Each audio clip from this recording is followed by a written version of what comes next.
Hey guys, Sean here. Welcome to the F1 Word and to the Japanese Grand Prix race reaction live. And then bed. Definitely what I'm doing after this one. Hope you're all well. Thank you for coming along. How did you enjoy that one? I thought that was all right, actually. It dropped off a little bit. I think we've had that in recent races, but plenty of strategy intrigue at the front, loads of battling in the midfield, particularly between 3 or 4 drivers, actually. Quite exciting stuff. We've got some drivers coming back through the field. We've got like a controversy, stuff still being investigated as I'm streaming. Loads to talk about, as ever in these race reactions. That's not a watch along, of course. It is a race reaction, so ignore that on the top of the screen there. I'm just too tired to change it. I'm being incredibly lazy. Let's start with the race result. I've got to say this is the provisional race result, and it may be wrong in some areas because there's a bit of confusion about the final result, which I think has been cleared up, but also there are still drivers under investigation. But as far as I'm aware, Valtteri Bottas will still take the win. 52 laps though, not 53. More on that in a second. He finished just ahead, or 13 seconds ahead of Sebastian Vettel, who was only just half a second ahead of Lewis Hamilton at the end, who took the fastest lap. But that 1-3, sorry, with Vettel second and Leclerc down in 6th confirms that Mercedes have wrapped up their 6th consecutive Constructors' Championship, and because Leclerc was down in 6th, he now cannot catch Hamilton, meaning that it's between Bottas and Hamilton. So Mercedes have also confirmed that they will be doing the double 6 times in a row. Unbelievable. Congratulations to them. Phenomenal achievement and history made, and it's, well, what else can they break before 2021? Alexander Albon, very good drive from him.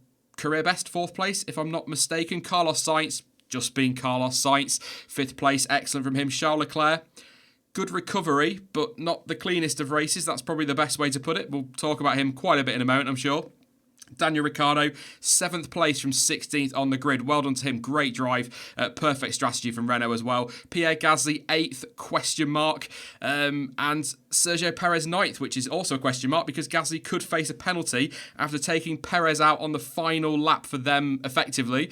But Perez is still 9th because the checkered flag was flown or shown on the timing screens a lap earlier, which means despite the fact he was actually in the wall, Perez keeps 9th place because the result has to be taken from the last completed lap before the checkered flag was shown. So it wasn't the physical checkered flag. There wasn't somebody there waving it Winnie Harlow style, but it was shown on the timing screen, so they have to take it from 52 laps. So Perez a little bit lucky there. Might even be 8th if Gasly gets a penalty. Still under investigation, apparently. Nico Hülkenberg rounded out the points for Renault. Again, I didn't expect Renault to get double points today. Well done to them, though. Lance Stroll just missing out in 11th place with Daniel Kvyat 12th, Lando Norris 13th, Kimi Raikkonen in 14th, Romain Grosjean 15th, Antonio Giovinazzi 16th, Kevin Magnussen was 17th, and then, of course, it's the two Williams boys 18th and 19th. And Max Verstappen, the only driver to DNF, although the official timing, by the way, does show Russell as DNF'd, but I didn't see that. And obviously, technically, again, Perez did DNF, but he didn't really. Well, I hope that clears that up. It's the last thing we need. To be fair, I've got to say, to be fair to the FIA, given the turnaround they had to do overnight with having to put everything back up, I think we could let them off one or two mistakes, to be honest, but I don't think people are going to let them off some of the stewarding decisions. But let's hop into that chat there and say a very good morning to Dan. How did you find that one, mate? Good morning. Morning, mate. I think I found it an early one. I think, yeah, most of us from the UK can say that. I know around the world, people are probably saying, "Oh, it's about time you Brits finally had an early one." But despite what I usually think of this circuit, I really quite enjoyed that race, and I definitely think it was worth getting up early for. Yeah, it was a good one. I think it's a longer day. It's just been such a long weekend, hasn't it? What with qualifying this morning. Actually, I'll tell you what, we'll start with that rather than the race, just very quickly. Do you like, because I'm not going to lie, I quite like having qualifying and racing the same day, because straight at the start of the stream I'm going to get so much trouble, but in Formula E, I was saying this in the race watch along, the excitement ramps up through the day to the race, doesn't it? And I kind of felt that today. So if the FIA for 2021 want to put qualifying and the race on the same day and do practice on a Saturday, I'm totally up for that. Yeah, I'm not dead against it either. The only thing I didn't like, and please tell me if I'm completely on my own here, but yesterday felt so long. Having no F1 yesterday, having the gap, having practice on Friday, then nothing was just too long. But no, I'm like you. It wasn't too bad actually, and if they did implement it, I wouldn't mind too much. No, I'm up for that. I'm definitely up for that. Maybe we'll discuss that in a future video or stream or something. It's not really for this one, but it set things up very, very nicely for the race. I think there are big controversial moments to talk about, but we've got to start really with Mercedes down 6 consecutive Constructors and Drivers' Championships. That is absolutely incredible. And I know they get a lot of stick for ruining F1 in air quotes, but it's fun. It's a fantastic achievement and they deserve all the credit they get. And they're just such a strong team, not just in terms of the drivers, but the car's fantastic. They are united behind the scenes. It's just thoroughly deserved. And I never expected this to happen with Mercedes from 2014. Even despite the dominance they had in 2014, I didn't think they'd run for 6 years. It's just incredible. Yeah, they're a bit good, aren't they? I'm starting to think that. Yeah. No, I'm with you, man. I mean, thinking back to the end of 2012 when Hamilton was announced he was going to Mercedes, he got absolutely ripped to shreds for making that move. I mean, looking at it now, like you say, that just the whole operation within that team is so slick. And today's a perfect example. Ferrari, it wasn't necessarily their fault, but they make mistakes in Mercedes. I'm not necessarily blaming it on Ferrari, but Mercedes are always faultless, or 99% of the time. And when you're in such a high pressure championship like Formula One, but not only that, to do it over multiple seasons, 6 years in a row, that is madness. And they thoroughly deserve it. Yeah, you can't take anything away from them. And Bottas today, he was brilliant. All right, Ferrari the drivers kind of shot themselves in the foot today, didn't they? Quite a bit for Ferrari. Kind of screwed the team over, maybe. Tongue-in-cheek, as I say, this may be a bit of revenge for Russia and Singapore with their strategy calls, maybe. Obviously not, I'm joking. But yeah, I think thoroughly deserved. I don't really know what to say about Bottas because he got the lead. Great start. Yeah, okay, Vettel struggled off the line, but he got the start. And even though he wasn't leading for the whole race, because obviously through the pit stops he wasn't, he still seemed always in control. Do you get what I mean?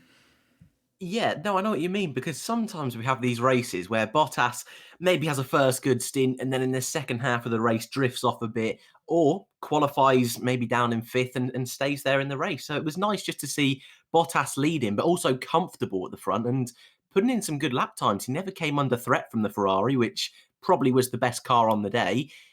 Late on, maybe it looked like Hamilton could do a little bit of a risky strategy with a one stop. But apart from that, that was the only real threat to his race win. And I think the confidence that'll give him for the rest of the season, I don't think he's going to win the championship, but I think especially going into next year, that's just fantastic for him.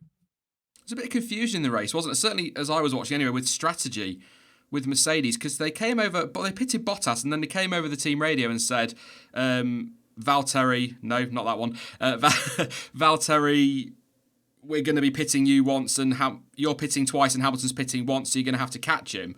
It seemed quite an odd call to make over the radio, because I don't know if that was gamesmanship, because I don't ever recall, perhaps I'm wrong, I don't ever recall Mercedes revealing their strategy that early in the race over team radio. So I don't know if that was maybe a bit of gamesmanship, but they did pit Hamilton a second time. But I thought we were going to see a similar situation to Silverstone. If you remember when they kind of not screwed Bottas over, I don't like saying that because it's a team sport and they want to protect their result, but he didn't get the optimum strategy at Silverstone, did he? And I feared that was what we were going to see again.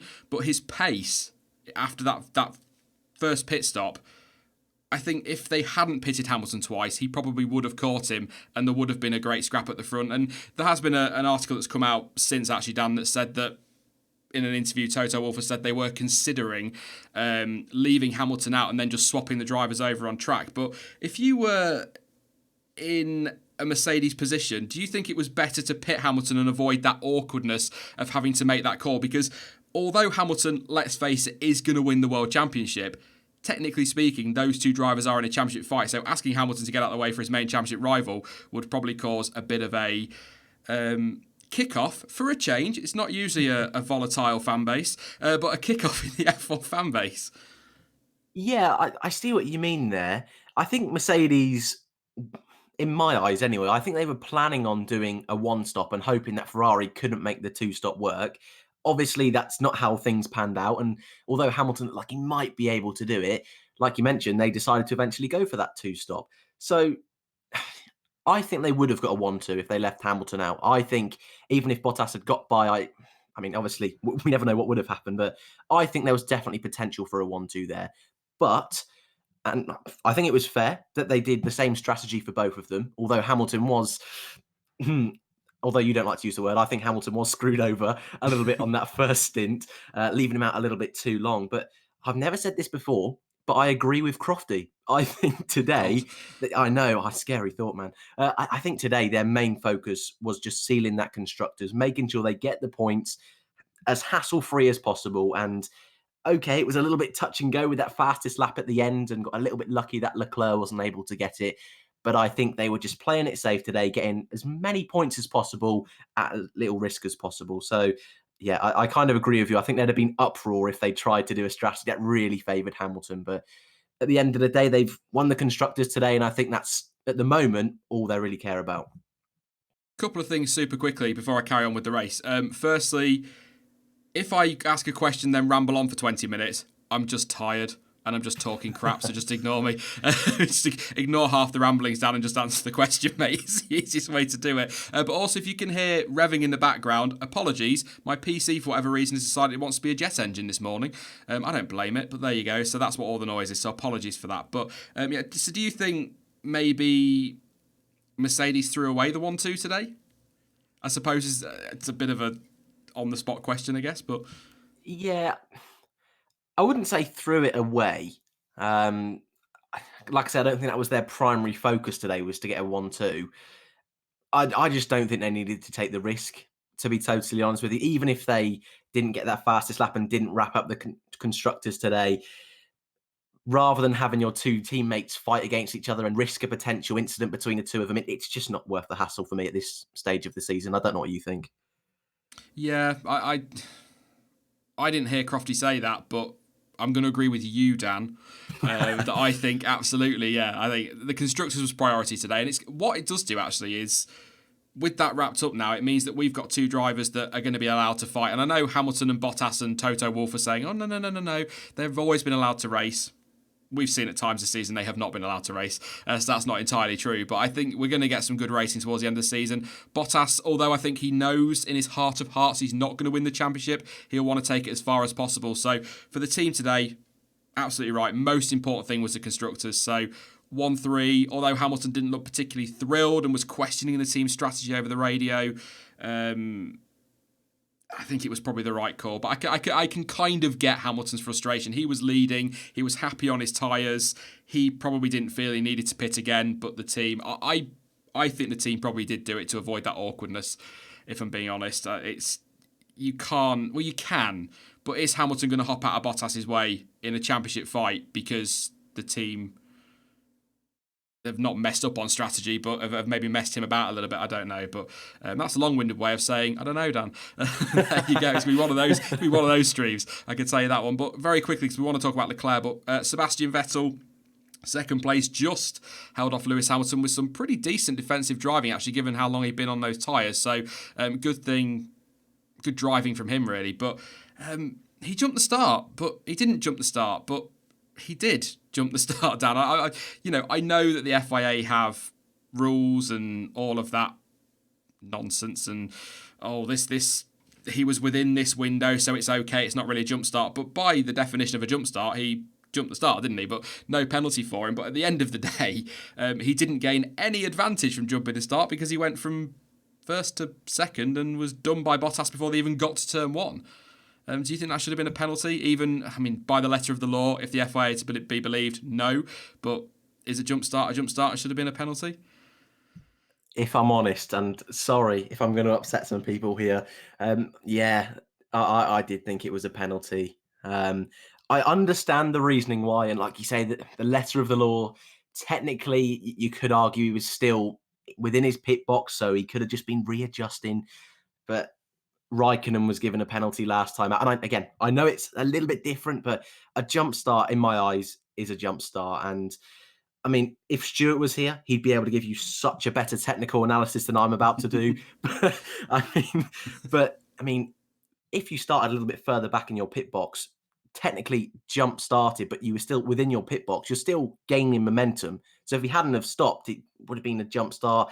I don't know. That's my attempt at a technical analysis. So I wasn't a fan of it. And I also, to be honest, what I found a little bit strange was the amount of time it took them to even consider the fact it was a jump start. The commentators said it straight away, but I think we were at about lap 20 before they really took it under investigation. And I know they were focusing on Leclerc and Verstappen, but by the time even if he gave Vettel a penalty, Vettel would have still come out in third. He wouldn't have had to work his way through the traffic. So I was a little bit surprised at that, but I can understand why they didn't. But for me, a jump start's a jump start, and I would have liked to have seen there be a penalty. And for the sake of consistency as well, considering what happened to Raikkonen last time.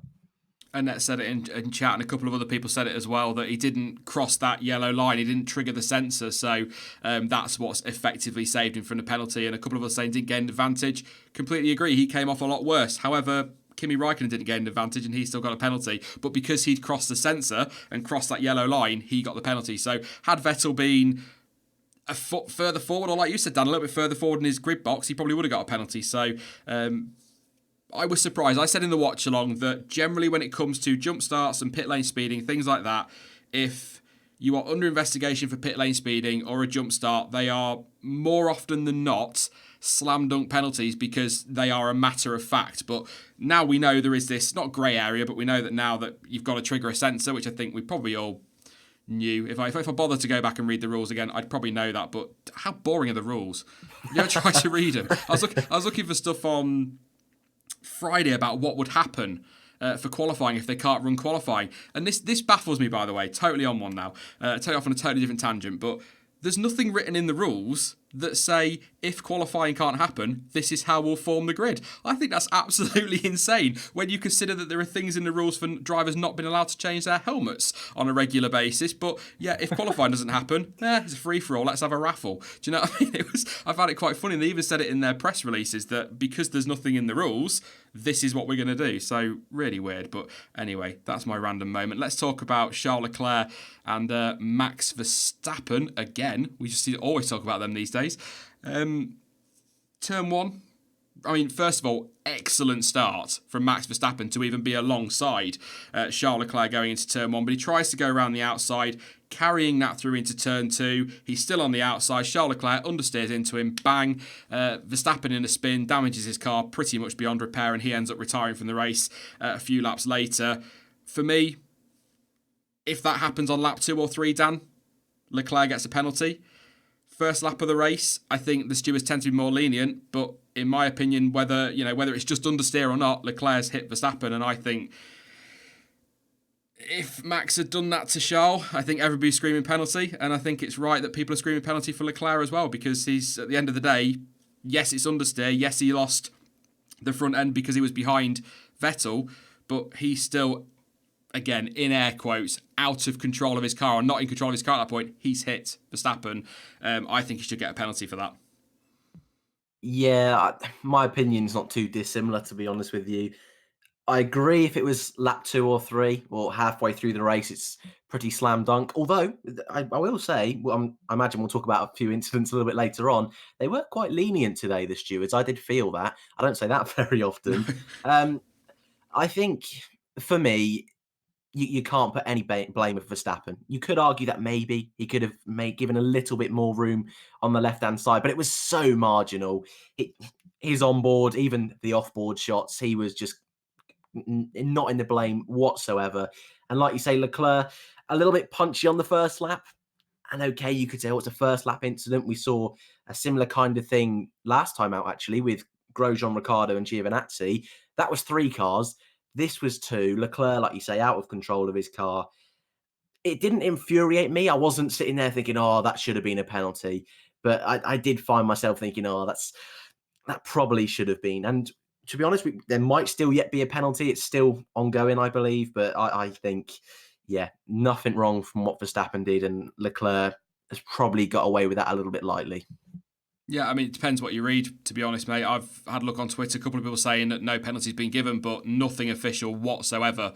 So I assume it's still under investigation. I think Gasly and Perez is still under investigation as well. So we'll keep an eye on Twitter for that one. But I think that's a penalty. I do. And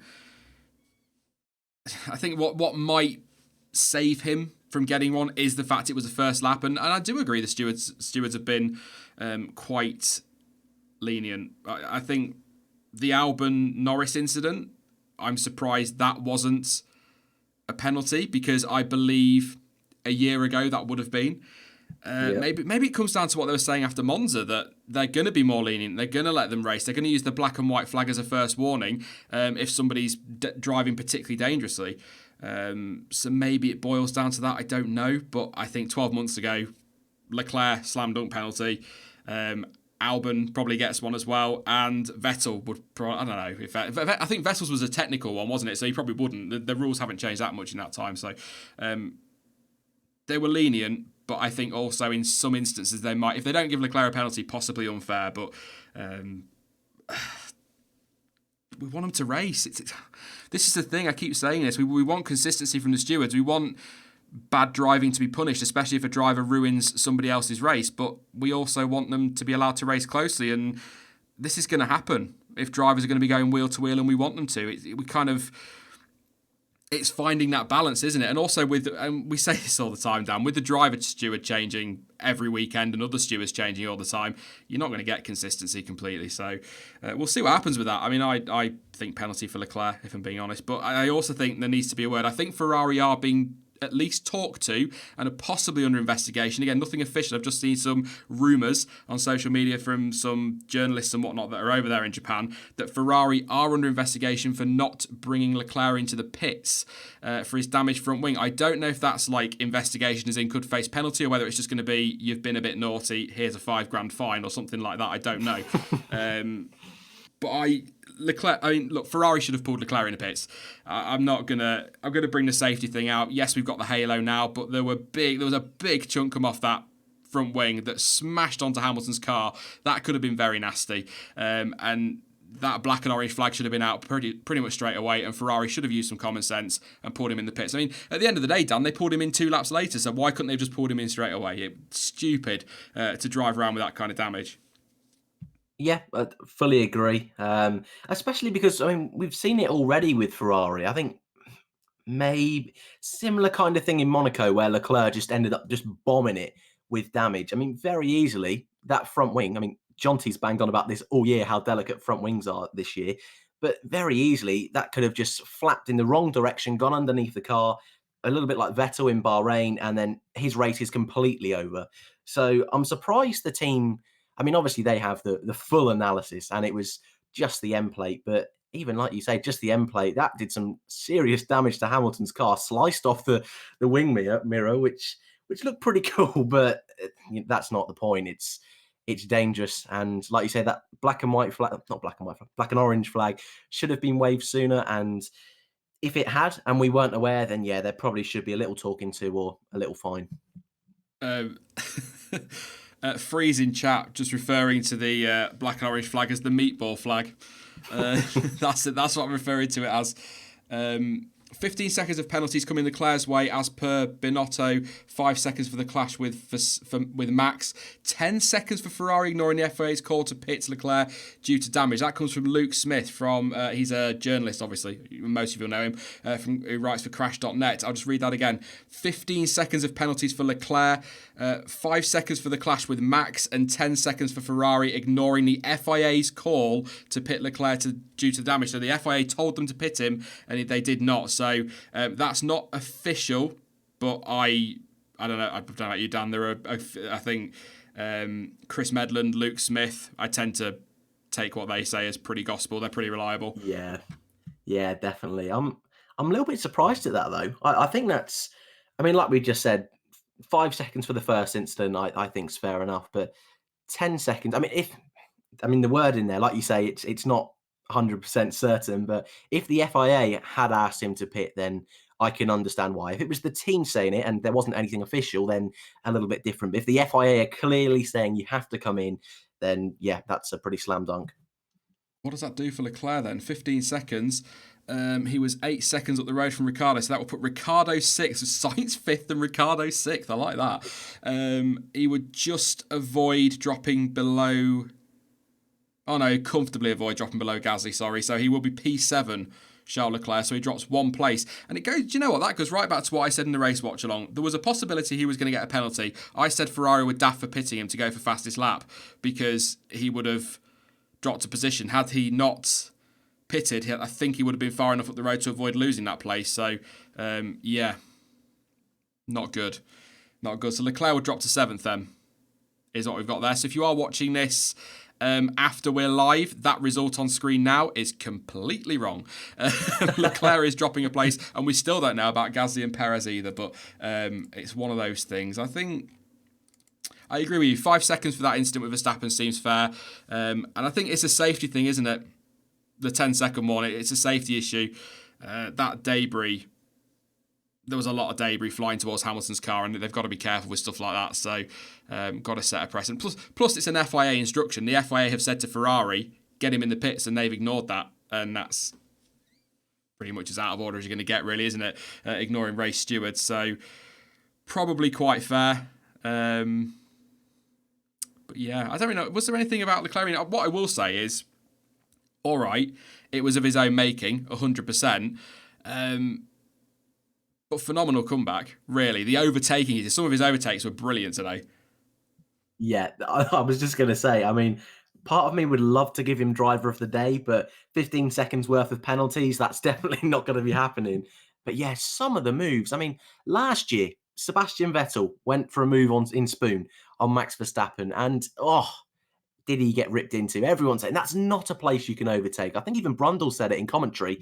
This year, Leclerc threw that opinion in the bin. He was passing there every single lap, doing something a little bit different to all the other drivers at the hairpin, getting a better run. I can't remember who it was. I think it might have been Raikkonen. He took up the inside of 130R. And I've said before, I don't think Japan's a brilliant circuit for overtaking, but blimey, Leclerc proved me wrong. He smacked me right in the face. And I've got to admit, although I really was frustrated for Verstappen and Verstappen's fans, the comeback from Leclerc was awesome to see, and really was just one of those elements that really added to this race. And I can't lie, I enjoyed it. Yeah, because I mean, even if generally speaking, if you've got a Mercedes, a Ferrari, or a Red Bull out of position, you would expect them to make their way through the field because they've got a much quicker car than that midfield. But it's not easy to overtake in Japan, and it wasn't like he was doing it all in the easier spots. Like you say, he won up the inside of 130R, moves through spoon. Did he make it really? No, it wasn't him that made that move, actually, so I shut up straight away. But some moves through spoon. I think he deserves credit for the fact that he made his way back through the field, but the fact he put himself there, for me, although we'll do this later, rules him out for driver of the day. I will not give him driver of the day, even though he gave us a lot of entertainment coming through the field. He put himself in that position to ruin somebody else's race. So I'm quite surprised he got second in the standings on that one, actually. Did he? But yeah, it was Bottas, Leclerc, and Sainz. Okay. Wow, I'm quite surprised at that, actually. Okay. Yeah, I mean, yeah, it was a great race, but I'm with you. I mean, if you're taking someone out, if you're getting 15 seconds worth of penalties, hey, that's my opinion. Yeah. Not much more to say on Leclerc. I don't know why I popped there. Why not? Albon, P4, best. Just correct me if I'm wrong, Dan. I think that's his best career result. Yeah, I believe it is. Yep. Yeah, and I believe they said on Sky as well, best ever result for a Thai driver. So pretty cool as well. I know it'll be the best result for a Thai driver since 1954. I think. Hey, I wasn't born then, mate. I don't know about you, but cheeky shit. No, I'm sure I read 1954. I might be wrong. I'll have a look. I can't remember the guy's name. I think it was Prince something. Again, I wasn't born. A bit older than you, Dan, but I'm not that old, mate. But thank you anyway. But really good drive from him. I know he had that thing with Norris, which I think he got away with. Again, I think a year ago that's a penalty under this new regime. Maybe not. But he did basically just shove Norris out of the way, didn't he? Making that move. It was basically like, I'm coming through, shift. So, yeah, I think probably lucky, I guess. But, I mean, I can't really fault him in any other way in his drive. I think he was solid. He did some good overtaking. Not a great start. Neither of the Red Bulls. A lot of the front runners didn't really get away particularly well. Max got a flyer. But, yeah, Albon dropped back a little bit. But he did well to recover.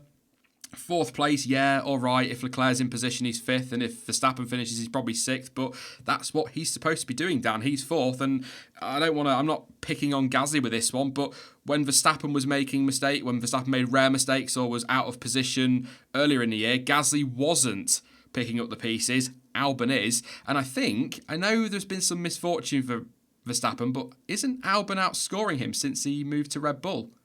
Yeah, I believe so. I think it's close, but I think he's just edging it.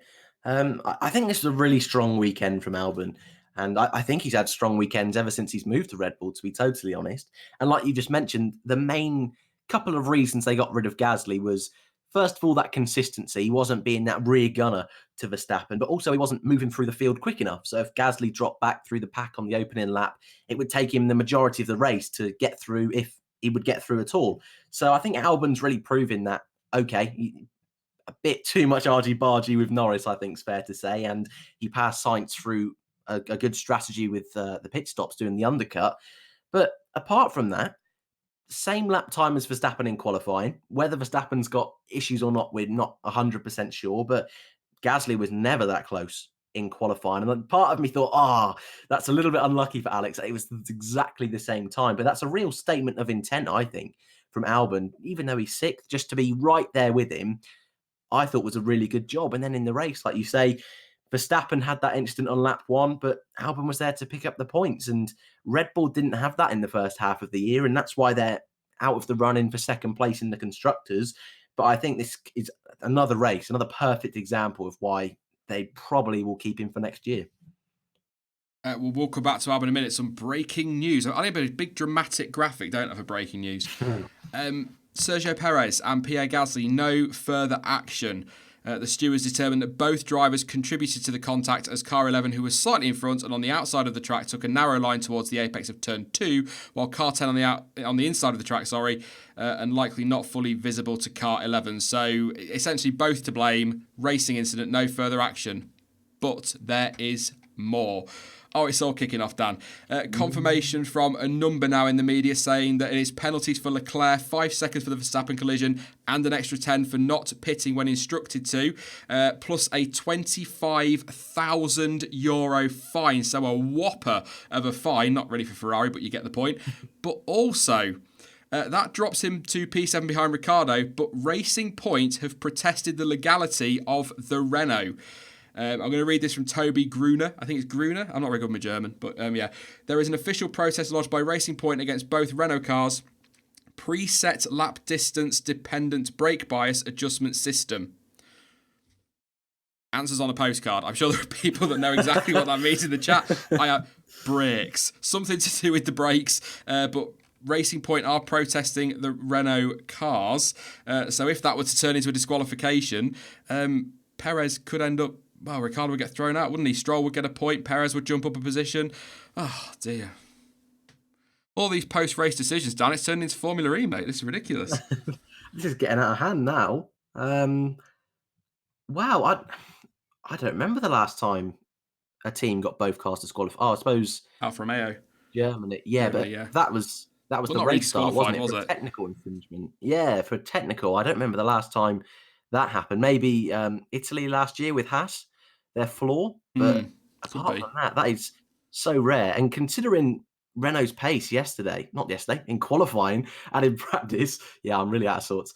They seem to be nowhere.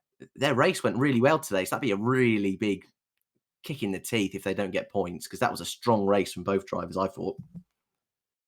Yeah, again, just to confirm, because it'll get mentioned.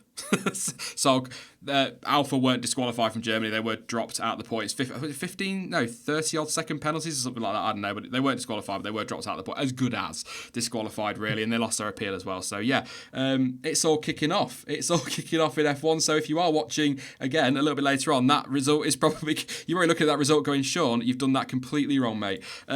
So apologies for that one, but this is all very much live. Back to Albon, though, I think... Again, without going into too much of the silly season talk and whatnot, he's got that seat for next year, hasn't he? Surely. He's going to have to do something pretty catastrophic, especially when you consider that Helmut Marko said they'll make the decision after the US, or around the US Grand Prix. That means maximum. There's only 2 races left. So he's just got to keep doing what he's doing, and he's got that seat for next year, because he's been... I think he's growing. He's growing into that seat, and I think he's picking up the pieces when Verstappen is making mistakes or getting any misfortune. And he's quick. And I'll tell you something else as well, and I said this after Monza, he's overtaking. And that, again, that's nothing against Gasly, but he's willing to stick his car in there, as Norris can vouch for today, willing to stick his car in there and get a move done, whereas Gasly always seemed that little bit more cautious, didn't he? So I think Albon... Would you say he's got the seat, Dan? I'm going to go out on a limb and say he's got it. It's done. Yeah, I don't. Even if he didn't finish all the rest of the races, I reckon it's probably already done. I reckon there's already been pen to paper. Even look at the other options. I think Gasly's done well since going back to Toro Rosso. I don't think Danny Kvyat's had the best second half of the year. But like you say, Albon, I think he's been really good since going to Red Bull. So I agree, mate. Just confirmation from the FIA that there has been a protest lodged by Racing Point against Renault. So we will not hear anything about that. I wouldn't have thought during this stream. It might come out later. It could be days. We'll see. But anyway, let's get back to the race. Carlos Sainz. I'm sick to death of praising him so highly. People are going to think I'm a fanboy. But Carlos Sainz turned up today and did what Carlos Sainz has been doing all bloody season. Fantastic drive. Got on with it. Got a good start. Kept himself out of trouble. Got himself comfortably in 5th place. Yeah, lost out to Albon through the pit stop. Strategy was good, though. Decent pace as well. We saw that in quali was okay, but in the race pace was much better. Again, yes, I know if everybody finishes where you'd expect them to, he doesn't finish 5th, but that would still have been best of the rest. He's fantastic, and I've got to say this now, Dan. He is now 6th in the Drivers' Championship. I know there's been a driver swap at Red Bull, but he's been brilliant this season. He was again today, and I can't praise him enough. I think part of me praises him so much because I was so hard on him in the past, so now I'm kind of like compensating for that a little bit, I think. But another great drive from Sainz, and I can't actually think of anything really that he's done wrong or anything particularly, like you could talk about Leclerc's move on Raikkonen at 130R or some of the other overtakes we've seen. I don't really think he did anything massively amazing, but he just did what he needs to do and tends to do. Yeah, it's that consistency with Sainz. That's the word I was after. Yeah, that's all right. I mean, it was there a little bit last year with Renault. I think he had the most points finishes outside the top 6, but they were almost the bottom half of the top 10. I don't think he really got to prove his ability at Renault quite like he's been able to do with the McLaren this year. I mean, McLaren, again, clear best of the rest now. At the beginning of the year, every single weekend it seemed to chop and change, but now McLaren, they're the team. And Norris was unlucky not to get points today, but Sainz, comfortably best of the rest. And like you say, it was a quiet day, but still on a quiet day, he got the job done. I think the only real point of interest was that little dink with Hamilton on the first lap. Apart close, from that, wasn't it? Yeah, that was interesting. But apart from that, just a strong drive again from Sainz. And like you say, I'm starting to get sick of saying that, but 6th in the standings now, can't really complain. He's doing a really good job. Somebody just said, and apologies because I'm watching on the OBS thing and not the other chat box, but somebody just said, and it scrolled up, that if he'd have been in a Red Bull, Sainz this year, Red Bull would probably be 2nd in the Constructors. That's a big claim, but yeah.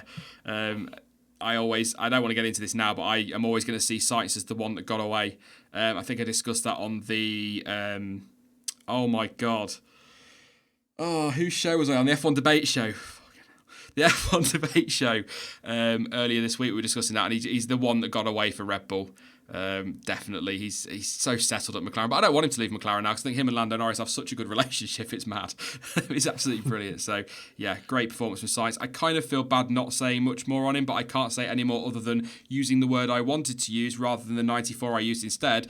Consistent. Absolutely brilliant again from Sainz. Daniel Ricciardo, massive shout out to him. I said it was going through the results. 16th on the grid to 7th. I think it was 16th in the grid, somewhere around there. His teammate was next to him as well. 7th for him, 10th for Hulkenberg. Brilliant from Ricciardo. Strategy was spot on, to be fair, from Renault. He started on the medium, the contra strategy, if you like. Started on the medium, went to the soft, was super pacey, some great overtaking, involved in some great scrapping. And I guess actually, to be fair, it's kind of what you expect Ricciardo to do as well. He's very good at coming back through the field. But I think he'll be very, very pleased with that result, especially now that he's jumped another position to 6th, of course, with Leclerc's disqualification. So, fantastic performance. And I think he deserves it. This is the thing. The driver of the day thing, I kind of agree with Bottas. I don't agree with Leclerc. I think Sainz should have been in that. And I think Ricciardo could have got a shout in that top 3 as well. He was excellent. And I'm trying to think of his best move, and I can't remember who it was on. I think he threw one up the inside of somebody, and I kind of gasped at one point, but I can't remember who it was, so apologies for that. It's been a long night. I was saying in the watch-along, Dan, I got up at 8 o'clock yesterday morning, so by the time we finish this, I'll have been up for 27 and a half hours. Jeez, you didn't go to sleep? No, I can't sleep. I was too excited. I was excited for qualifying, I was excited for the race, and I was too busy planning what I'd do if there was a sudden zombie apocalypse. So too much fallout. Too much fallout, mate. Ricciardo was really good today. When you just read out the list of the drivers of the day, the official one, Ricciardo was the one for me that was missing. I thought he was really good today. And what I always love about Danny Ric, and I think this is why he left Red Bull, is he always has, even if he has a bad qualifying, he always has that fighting spirit in the race and wants to move forward. And yeah, like you say, his strategy was great. But my favourite bit of the race was when he got past Hulkenberg. They did the little switcheroo. And Ricciardo was on the team radio saying, look, just give me a chance, I can get past them. And usually when drivers say that, it takes them a few laps just to get on the back of them and maybe have an attempt. Not Ricciardo. I mean, straight the next lap was past Stroll, chugging through the field like it was no one's business. And that's what I think we all love about Danny Ric. He is the master of the overtake. And even in a car, which this weekend wasn't looking brilliant, he got the job done. And you can see why Renault are backing him for the future and not Hulkenberg. As much as I love Hulkenberg, and I think he's great, and I think he should be in F1, Ricciardo for me today was, spoiler alert, I think he was my driver of the day. Really good job. You didn't hear that. We'll reveal that big shock later. Sorry. Just very quickly as well, confirmation now from Formula One on Twitter that it is 15 seconds for Leclerc. I know I've said this 3 times now, but it's now official. 5 seconds for the incident with Verstappen and 10 seconds for ignoring the call to come into the pits from the FIA. So there you go. That's all sorted now. We're just waiting on every bloody thing else. Apparently, no, I was impressed with Ricciardo today.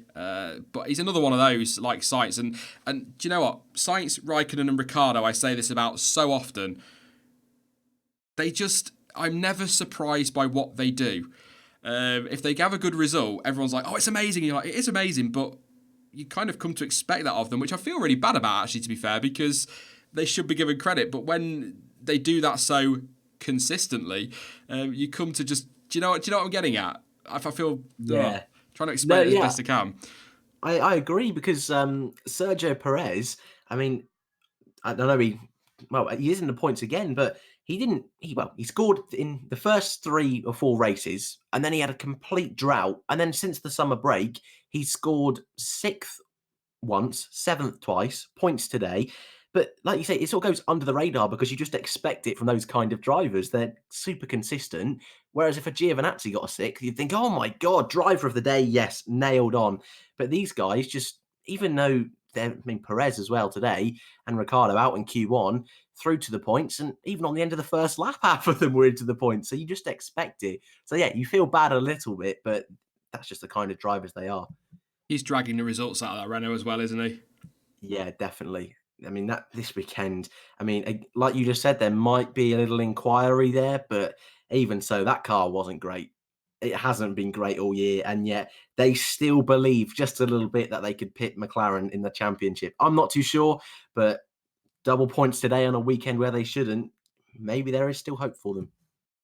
I think, again, it's only from what I've seen on Twitter, on interviews and whatnot, I think Ricciardo obviously on the better strategy in the end, the better tyres towards the end. I believe he asked to be let past Hulkenberg because he felt he could have a crack at Perez and Gasly, and it turned out he obviously couldn't. He's ended up 6th as well with the Leclerc penalty.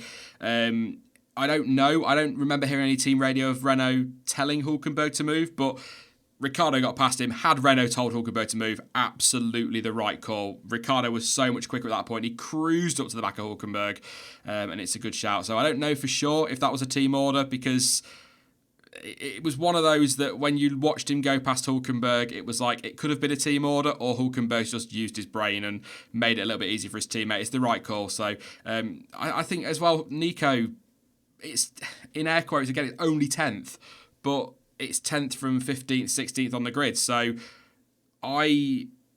if somebody said to me at the start of the race, Renault would get double points, I would not have believed them. That car has not been quick this weekend. They weren't quick in FP2. Their race pace didn't seem to be anywhere.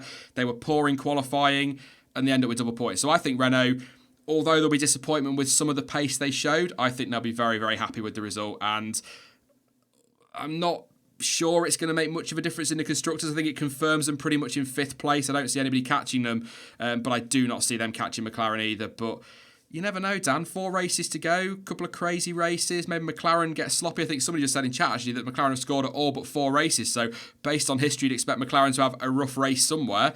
And I think, actually, somebody at McLaren, either a driver or a team personnel, said earlier in the weekend that one bad race and all of a sudden that gap disappears. So Renault aren't out of it, but I would say if everything continues as it has done, McLaren are going to be pretty comfortably 4th in the constructors, unless you think different, mate. Do you think Renault are going to shock us all and 1-2 at all the remaining races? Looking back at last year, this time last year, Haas was in 4th, Renault were comfortably behind and then had a pretty dodgy second half of the year.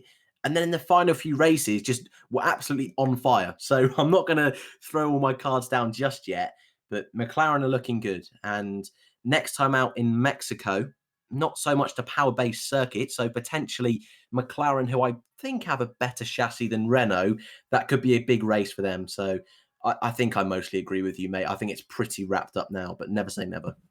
I'm just going to head over to chat because somebody's just brought something to my attention.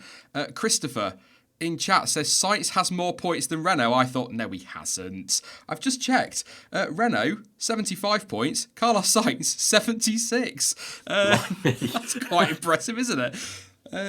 Well done to him then. So yeah, we're going to move on. I just had to point that out. That I spotted it in chat. So thank you for that, Christopher. That's muchly appreciated. That's a good stat. I like that one. Who else have we got then? Gasly and Perez, they're under investigation. It's a bit of an awkward one, this. I've got to be honest. The race was called at 52 laps. That incident happened, and Perez sort of technically DNF, but officially is ninth because the race was called a lap earlier. That has been obviously no further action, but should that have been investigated, Dan? If you want me to be really, really pedantic here, because technically that lap never happened. Yeah, I just been awkward, mate. Sorry. Yeah, no, it's okay because the whole situation I find bizarre. Like, I mean, when I first saw that Perez was ninth or wherever he is, apologies, that was dreadful, dreadful English. But when I saw him still in the points, I was thinking, well, how's he done that then? What magic is he stirring up here? So the whole situation's very bizarre. But if I'm totally honest, I've not seen any onboards yet, so my opinion on it's going to be a little bit vague. But of what I have seen, it looked like a racing incident. Yeah, the stewards have called it that. They said both are responsible. Again, not seeing the onboards, but from the offboards, it does. I wouldn't have been surprised if Gasly had got a penalty, but when you actually watch the replays back from the offboards, Gasly does leave.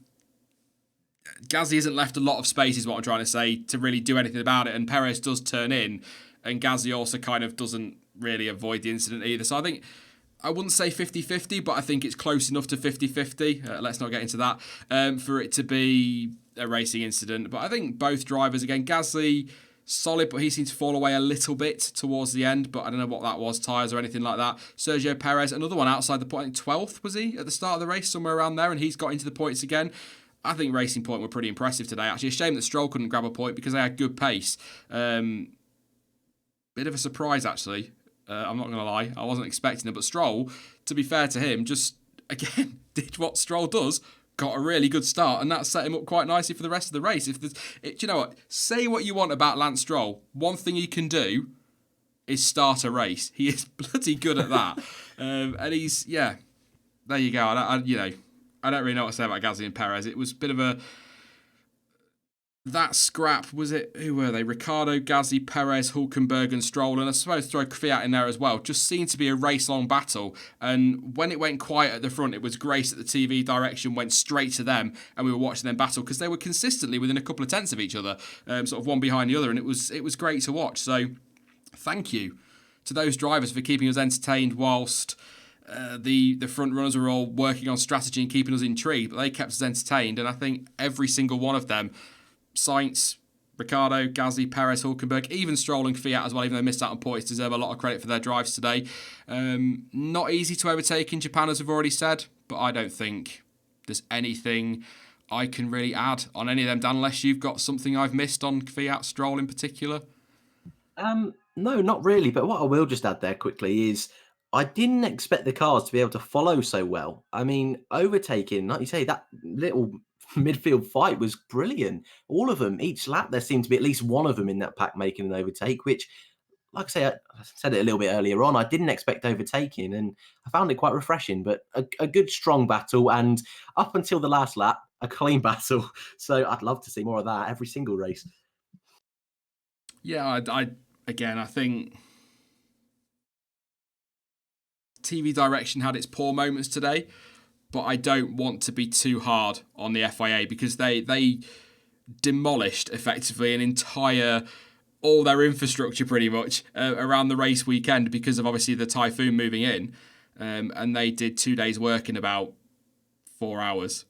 So one or two little mistakes in terms of TV direction and maybe a technical glitch with the timing, I don't think is a massive issue because it could have been a lot worse. If I was putting that together, we wouldn't have had a race. Let's put it that way.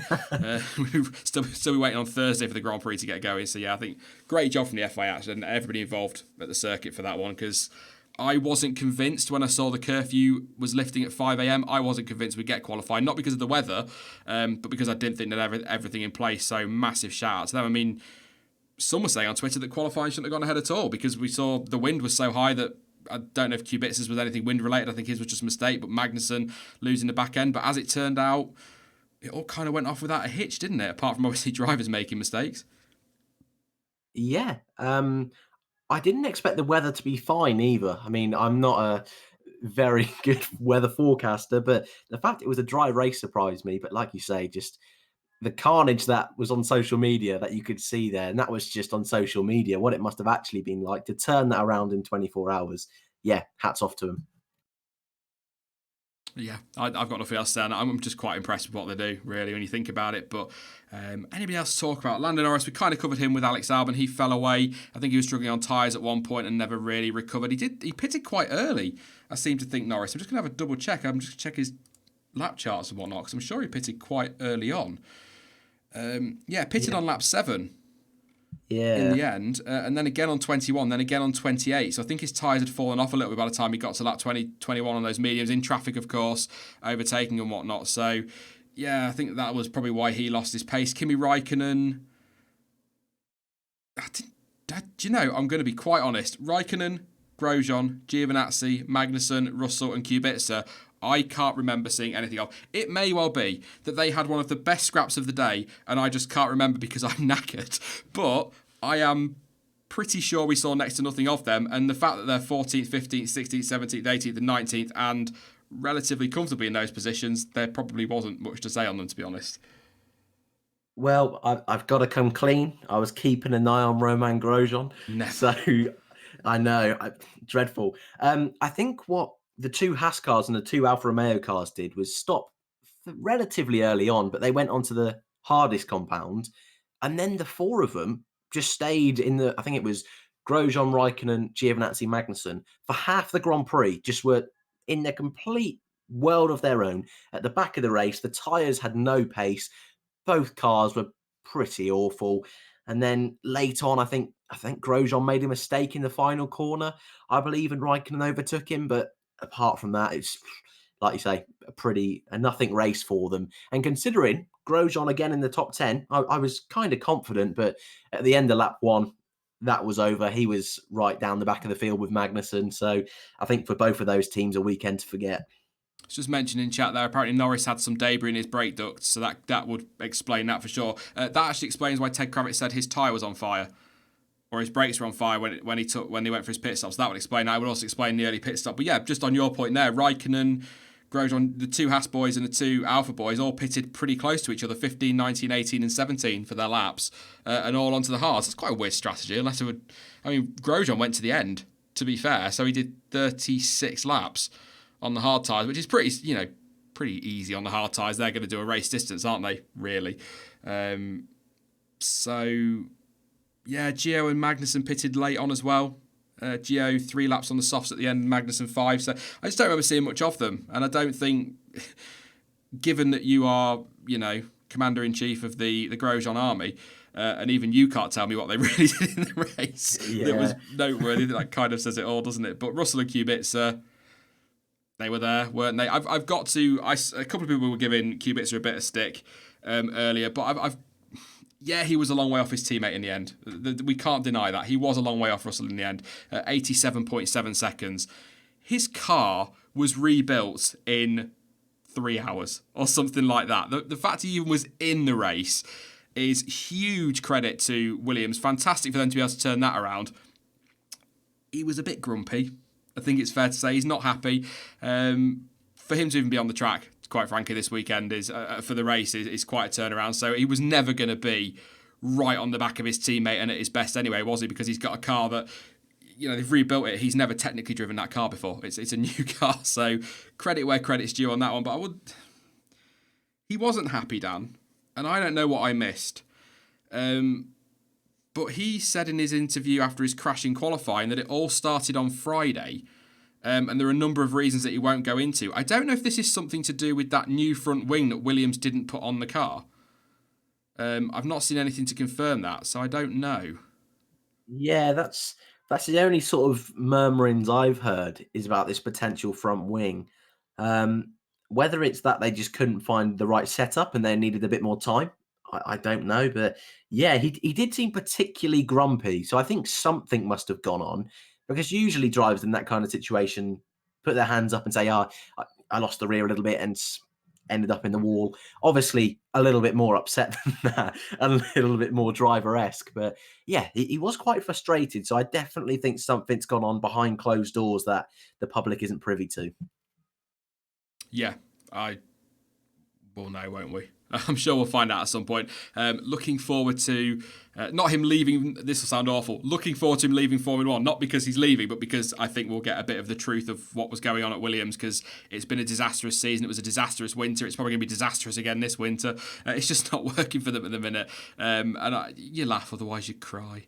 To be honest, 'cause I do feel for him, but a lot of this is their own making, not the drivers, the team. So when we say Kubica is a bit grumpy, I think most people would completely understand why he's a bit grumpy at the minute, because that car's crap. He's going into every weekend knowing that if every single car finishes as no incident, the best he's going to get is 19th, and he knows he's leaving, so he's not going to be, well, hey, racing, is he? So, I mean, I do feel for him. I do feel for Russell as well, but big difference between Russell and Kubica. Russell's got his whole career ahead of him. Kubica's coming to the end of his F1 career, and yeah, he's not going to get the time to grow into that car and have the team grow around him, is he? So I do feel for Kubica, but I think he'll be much happier next year racing somewhere where he can actually be competitive.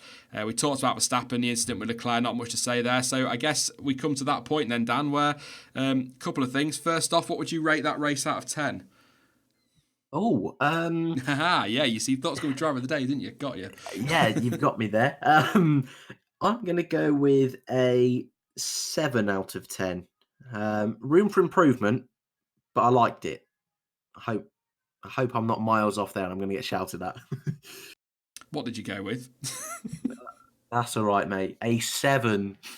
That begins with S, yeah? 7. Yes.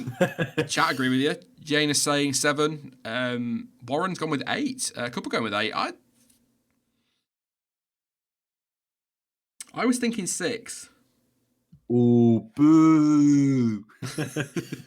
But based on your comments last week or the other week, I'm going to go with an 11. Wow, okay. No, I was thinking 6, but the midfield, if you look at the midfield, they sort of bump the score up a little bit, don't they, if we're being fair? If we're just talking at the front, you'd probably say 5 or 6 because it was all strategy intrigue predominantly.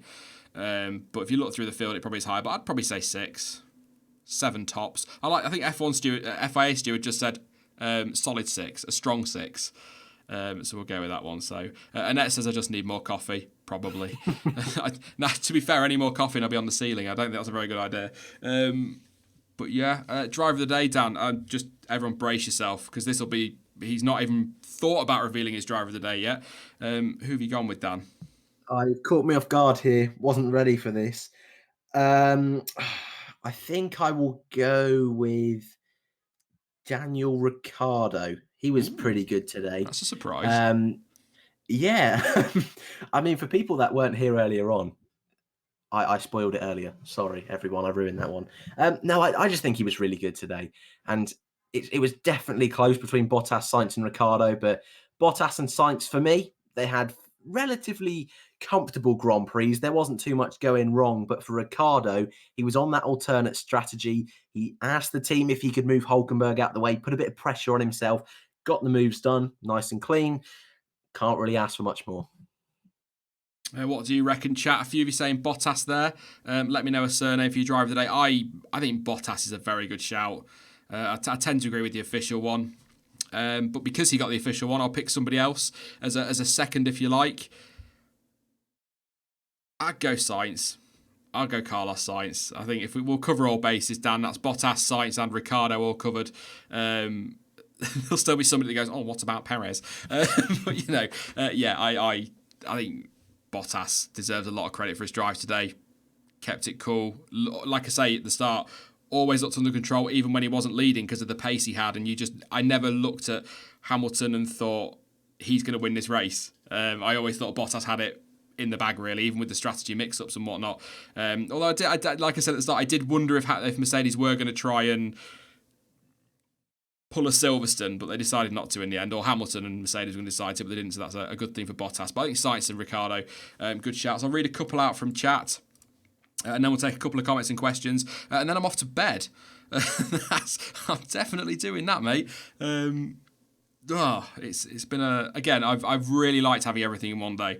It's been good, but I think if they were to do this for 2021, I think we need to be all the support stuff on the Friday, FP1 Saturday morning, maybe the second support races between FP1 and FP2, or one after FP1 and one after FP2. FP2 Saturday afternoon, quali Sunday morning, race Sunday afternoon, all done. I just think the way people watch sport and things now is changing. I like Crofty's analogy of the 2020, the T20 cricket or whatever it is, shortening things down for different audiences. I think things are going to evolve, so maybe just bringing it down from 3 or 4 days to 2 wouldn't be a bad thing. But the problem is with a change like that, Dan, is you're fighting established F1 fans who don't like change. I'll put it that way. But I'd be up for that. I'm pretty open-minded, to be honest. I mean, some people, like you say, don't want to hear any of this, but there's talks of maybe a qualifying race, and I think we spoke about it last time on one of the Sunday streams when it wasn't a race weekend. Why not just try something, even if it's just for one race? I'd love to see Formula One. I mean, they kind of did it this weekend, but not by choice. Just mix things up just a little bit. Give it a go, a little bit like they did in, 2015 or 2016. Can't remember. It didn't work out. It did not work out, but at least they gave it a go. So I'm open-minded, and I think this weekend's definitely a reminder that it doesn't have to be the traditional way for it to be a good weekend. Yeah. I agree. I mean, there are a few people saying on Twitter that they should, if with the typhoon around, they could try different things, but I don't think they can change them in that short notice. But it was an opportunity, but the FIA aren't going to tweak things at short notice. So quickly on the drivers today, Nicholas says Sainz, Sandro says Bottas, Will says Big Boy Bottas, Daniel Ricciardo without a doubt from Sam. Jane is going to let me get away with a 6 if I can get through the stream this long. Daniel Carlos says Annette. Annette, who's been watching F1 at a reasonable hour today for a change, which is nice. How rough's that going to be for you next time out, Annette? Mexico and US and Brazil are all evening, aren't they, in the UK? So that could be rough. Bottas, Albon or Bottas for Jacob. See if I picked anybody different. Sandeep's gone Carlos. Marco says Gasly. Matt says Ricardo. Bottas, Albon. Joel says definitely not Leclerc. David says Kobayashi, who should have that hairpin named after him, but I don't think he still has. I think it was mentioned at one point, but yeah. Albon minus the incident says onion soup. Bottas, Sainz, Ricardo in that order from Warren. A couple more. If my chat updates, sorry about that, pausing. I'm not ignoring people. I'm just waiting for it to. Ricardo, and one more from. Well, Matt says Ricardo again. I'm just nobody really. It is Bottas, Sainz, and Ricardo, isn't it? Very much in that chat. So there we go. A couple of people just letting us know about the Racing Point protest. Yep, we've covered that one, so we'll keep an eye. I don't think Jordan will know anything anytime soon, but I'll keep an eye. Obviously, make sure you follow me on Twitter and Dan as well, and I'm sure we'll update you in our own weird little ways. Very, very quickly take a couple of questions because, I'm not saying it again. People keep saying if Red Bull had a bit more HP, they were better than Ferrari. That's Loom. A lot of people think that you pop a Mercedes engine in the back of that Red Bull and they'd be winning championships. I think, probably. Jay Smith, question for you both. How good has this season been compared to other seasons since 2010? I think it's fair to say, Dan, I was thinking about this earlier, fun enough, that the start of the season wasn't great. Australia was Australia. China was, I thought, pretty poor. I wasn't a massive fan of Baku, but it was all right. Spain was quite poor, but Monaco was all right for Monaco. Monaco was good for Monaco. Canada was really good, even with the controversy. Remove France, and I think everything since then has been at least a good race, but generally absolutely epic. So, in terms of the championship fight, I would say this has been a pretty poor season. In terms of the racing we've seen for, I would say, more than half the season in total, I think it's been a good season. Yeah, I would agree with that. I think in the first half of the year, well, before France, I think Bahrain and Canada, for me, were the two standouts.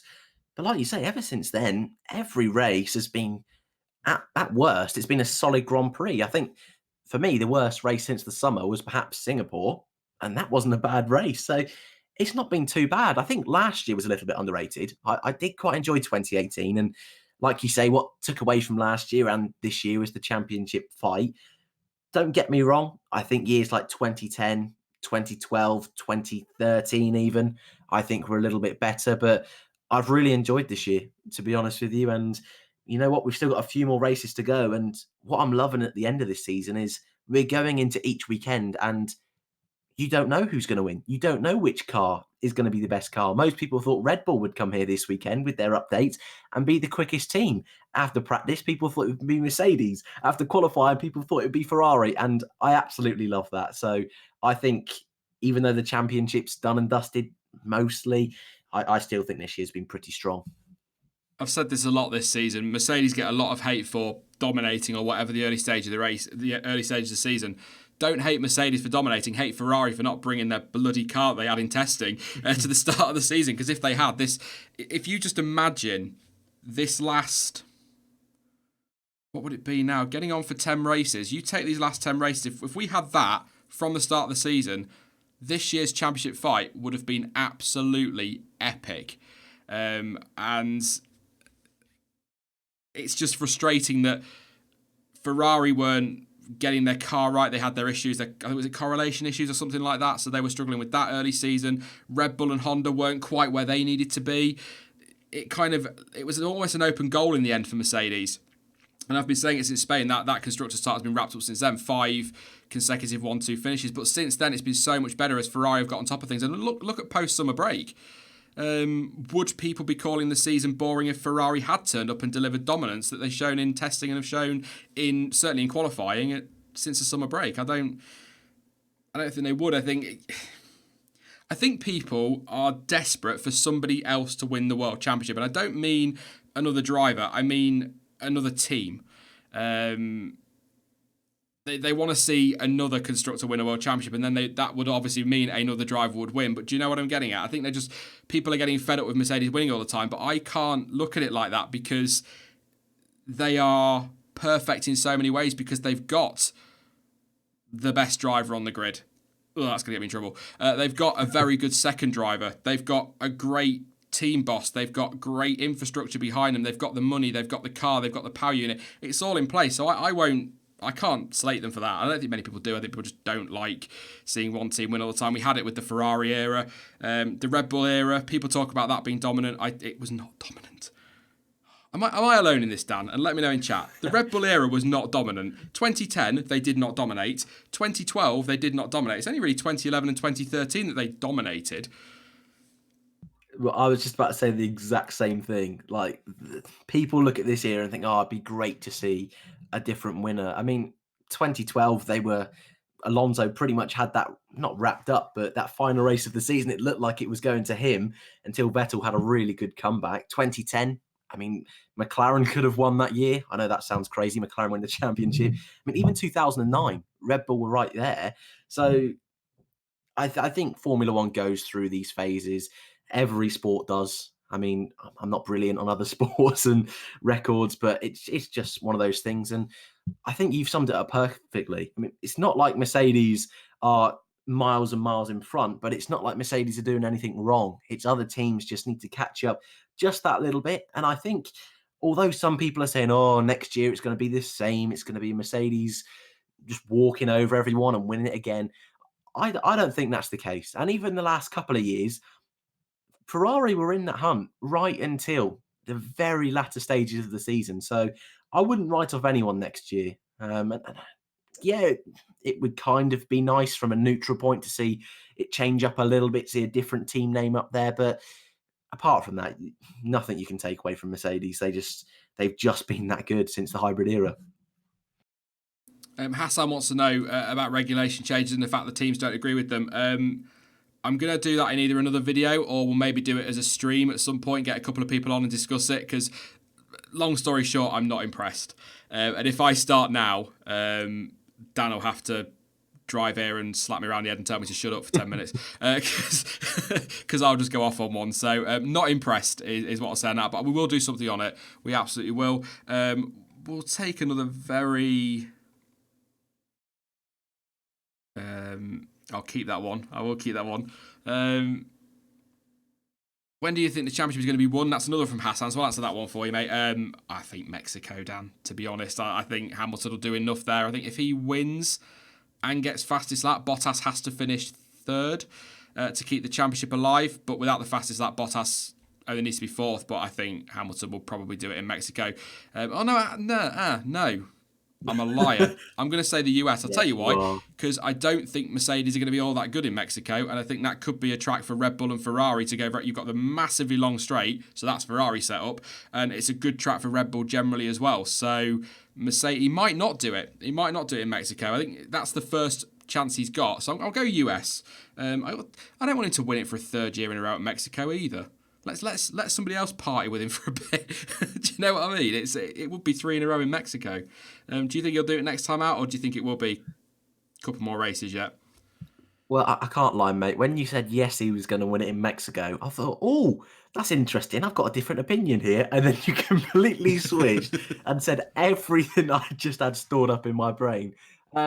Yeah, I think the US is the most likely place. I mean, Hamilton always says how much he loves that circuit, and the records speak for itself. I think next time out, it'd take a mighty effort from Mercedes to get in front of Ferrari, get in front of Red Bull, and for Hamilton to get that gap over Bottas. But I'm not exactly too sure what the points gap is, but I think it'd be very unlikely if Bottas had a real big swing in Mexico and then again in the US. So I think US is a safe bet. Cliff wants to know if we slept between quali and the race. I didn't. I've been up for more than 27 hours now. Did you have a sleep, Dan, between quali and the race? I bet you didn't go for quali, did you? Well, put it this way, I tried. No. I get up for quali is a strong phrase because I just set my alarm and then just watched it on my phone while still in bed. So I did, but I cheated, if that makes sense. Dragon Fist says, why isn't Perez listed as DNF? There was an issue, a technical issue with the checkered flag. It was shown a lap too early on all the timing screens and whatnot, and because it was shown a lap earlier, they then have to take the race results from that last completed lap. So Perez crashed out after that, so he gets to keep ninth place. Really weird, a bit confusing, and not really what you want at the end of the end of what's been a weird weekend. A change is as good as a rest, is what my mum always says. So I think that's kind of, yeah, you get the point I'm making, I'm sure. A couple of people saying next year's going to be, Fire Up there saying next year could be interesting. I think next year's going to be great because these cars are not going to be, they're not going to be hugely changed. They're going to evolve. It's going to be like development from this year just carries on a little bit into next season. So, and this field is closing up. So I think next year's going to be great. But then again, I said that after testing. So what the hell do I know? No, I didn't. I said my gut feeling was that Mercedes were going to dominate, and then they went and got 5 straight 1-2s. But I did think that Ferrari would be closer than they were. Yeah, AJ says F1 fans just like to complain. No comment. But I bet I've lost it now. There it is. I'm going to end on this comment from Steckleton, who has been with me all night. So thank you. Anybody that's been with me all night, thank you very much for your support. It's been it's been fun for sure. It says, for the end of the stream, Toto dedicated the constructor's title to Nicky, which I think feels absolutely and perfectly right. That is a very good comment to end on. Absolutely dedicated to Nicky Lauda, and I think that's a class move as well from Toto. Not a surprise. They were such good friends as well, and he always speaks so passionately. And Yeah, all right, fine. Lovingly about him, doesn't he? He's always so... I always find it quite emotional watching Toto Wolff talk about his relationship with Niki Lauda and some of the things they used to get up to on the plane back and the trouble they used to cause and the conversations they used to have. So absolutely fantastic that he dedicated that to Niki Lauda. And not a surprise, Dan. I think kind of expected that, but the perfect way to honour him in what was a very sad news earlier this year. Yeah, I mean... we've spoke about it so many times today. What an incredible achievement it is. 6 doubles now since 2014. And Niki Lauda, he was one of the, if not the biggest influencer in the entire project. He was one of the, biggest, I was going to say influencers again. Sorry, I've used the same word there, but he was the one that made Lewis Hamilton come to the team. He was the one that, even if they had a bad race, was trying to pick people up and get them going. So even just when they show that little red star on the car, it just warms your heart a little bit. So the fact that they're already not gloating in other teams' faces and they're dedicating it to Niki, I think is lovely. Absolutely. And I'm not going to get into it now, but it's been a bit of an emotional year, hasn't it, for F1, starting all the way back in Australia before the season even started with Charlie passing. So, yeah, been a bit of a rough year in that respect, but absolutely. And as Fire Up that says there, once again, rest in peace, Niki. Very classy move from Mercedes. So, just again, you've said it, Dan, about the Hamilton thing. He was instrumental in getting Hamilton to Mercedes. He had a word in his ear. Rumours apparently after Singapore when he retired with McLaren, apparently Niki pulled him to one side at that point and sort of, let's come join us. We're working on this at Mercedes. But I bet Lewis Hamilton's not stupid. He will have known that Mercedes were going to be doing good things in 2014. There's no way he or Niki Lauda or Toto Wolff could ever have expected this. It's just gone so much better, hasn't it? And I think, yeah. Obviously, that's a rumour. I don't know. One book I'm looking forward to is Lewis Hamilton's, because then we're going to finally find out what happened in 2007 for real. We're also going to find out what went on in his switch from McLaren to Mercedes and the Rosberg thing. So yes, I'm with that. Who's that guy who asked that really long question that time? That journalist, he asked another one about Lewis Hamilton writing his book, didn't he, in 10 years' time or something like that. So I'm looking forward to that when it comes out. But we will leave it there, Dan, because otherwise we're going to sit here rambling all day and I'll start going through my shopping list with you. But yes, definitely. Thank you very much, mate, for coming on. It was a bit of an earlier one today, but you've got the rest of your day now, mate. You can chill or sleep or whatever you're going to do. But good race, and as ever, it was nice chatting to you about it. Yeah, thanks for having me, man. I have enjoyed it. The race was great. But more importantly, I'll leave you be now because I think you desperately need some sleep, mate. That's my advice. I'm just going to say goodbye at the end of the stream. My head's just going to hit the keyboard, and that'll be that. I'm done till tomorrow. But yes, mate, thank you very much, and I'm sure I'll talk to you at some point soon. Cheers, man. See you later. Thank you, chat. See you later. Lovely. Thank you very much to Dan, and to you guys as well for coming along. If you've been just here for the reaction stream, great to have you with us. Thank you for that. And also, if you stuck around for the race watch along and you're here for this, then yes. And if you stayed up all night, you're a trooper. The things we do for the sport we love. Now, I'm going to be back either tomorrow or Tuesday, all depends on whether I wake up or not, with the debrief. If you are new to the channel, that is a bit more of a run through every single team and driver with a few of their press releases and a bit more information in that one. So that'll be out either tomorrow night or probably Tuesday lunchtime at the absolute latest. In the meantime, though, don't forget that you can follow me over on social media. The links to Twitter, Instagram, to Facebook, and all of that are in the description down below. But as ever, thank you for watching. I've been Sean. This has been the F1 Word, and until next time, goodbye.